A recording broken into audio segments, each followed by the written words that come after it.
All right, today we're diving into a really profound idea that comes from a sermon by Apostle Michael Oropko. It's this concept of the spiritual womb. The whole idea is that women have this unique spiritual power that gets unlocked through a very specific journey of maturity. So let's get right into it. So this whole concept is deeply rooted in scriptures, like this one you see from Jeremiah.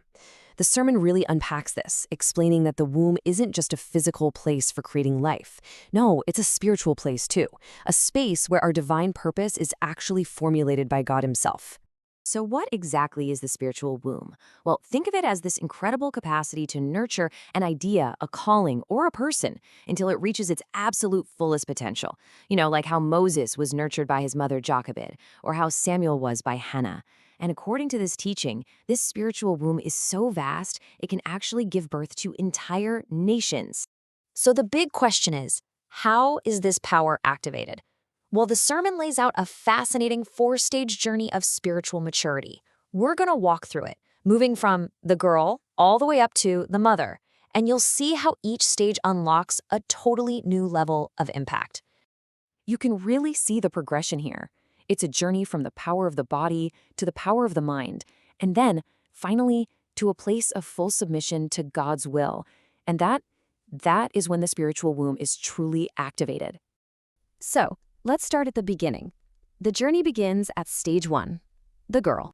In this very first stage, the primary power and focus is the body. Now, the sermon describes this as a beautiful, totally necessary part of development. But here's the key insight. It's a stage you're meant to mature beyond. Staying here actually limits a woman's usefulness to God's bigger plan. Okay, moving on from there, we come to a really critical second stage, the lady. Now here, we see a fundamental shift. A lady has matured to the point where her power isn't just her physical presence anymore, but her mind. She becomes a source of wisdom, a strategic thinker, someone whose counsel is truly deeply valuable. So the transition is crystal clear, right? It's from a value placed on the body to a value placed on the mind. And this is such a critical step in maturation. It's the difference between just being seen and actually being heard, from having a mere presence to having real influence. And the sermon gives us the perfect example of a lady, Queen Esther. She didn't just rely on her beauty to get the king's attention. No way. She used her brilliant mind to save her entire nation.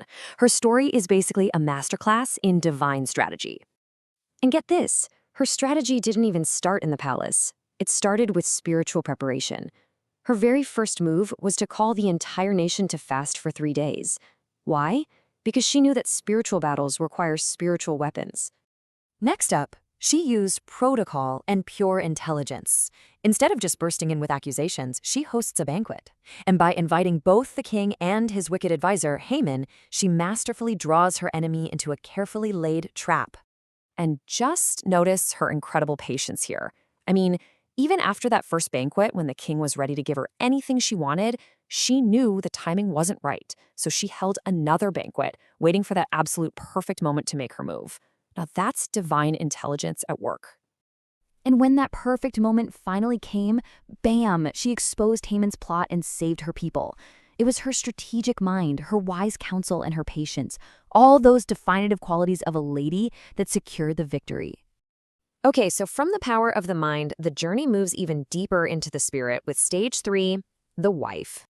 Now, it's so important to understand that this stage is not defined by marital status. The sermon teaches that you actually become a wife in the spiritual sense before you're ever found by a husband. It's all about reaching a point where you willingly, completely submit to God's will as your personal law. And there's just no better example of this than Mary, the mother of Jesus. I mean, think about it. When the angel delivered a literally impossible message, what was her response? Total surrender. Be done to me according to thy word. That right there, that is the heart of a wife. A complete yielding to God's agenda no matter what it costs. And this brings us to the absolute culmination of the journey, stage 4, the mother. This is the point where the spiritual womb becomes fully activated. A mother, in this spiritual context, is a woman whose womb has been activated for God's purposes. Her focus is no longer on herself at all, but on what God wants to birth through her. Her defining characteristic is sacrifice, and her loyalty is devoted entirely to God's agenda. To make this super real, the apostle shares his own story. He says he should have ended up in a club, but his mother cooked his ordination in prayer. Wow. She literally labored in her spiritual womb for his destiny. This just shows you the direct, life-altering impact a spiritual mother can have. So, what's the ultimate point of this whole journey? It's not just about personal growth. It all culminates in a global mission, the call to nations. This entire process, from girl to lady to wife to mother, it's all designed to equip a woman to advance God's kingdom here on earth. And the primary way this happens is through what the Source calls soul winning, the act of spiritually mentoring and bringing others to faith, which then impacts lives and, by extension, entire nations. And the sermon leaves us with this really powerful, challenging question, one that makes us think beyond just our physical legacy. It asks, where are your spiritual children? It's a direct call for us to activate our spiritual wombs for a purpose that is truly eternal. And we end with this final thought from the Apostle Paul.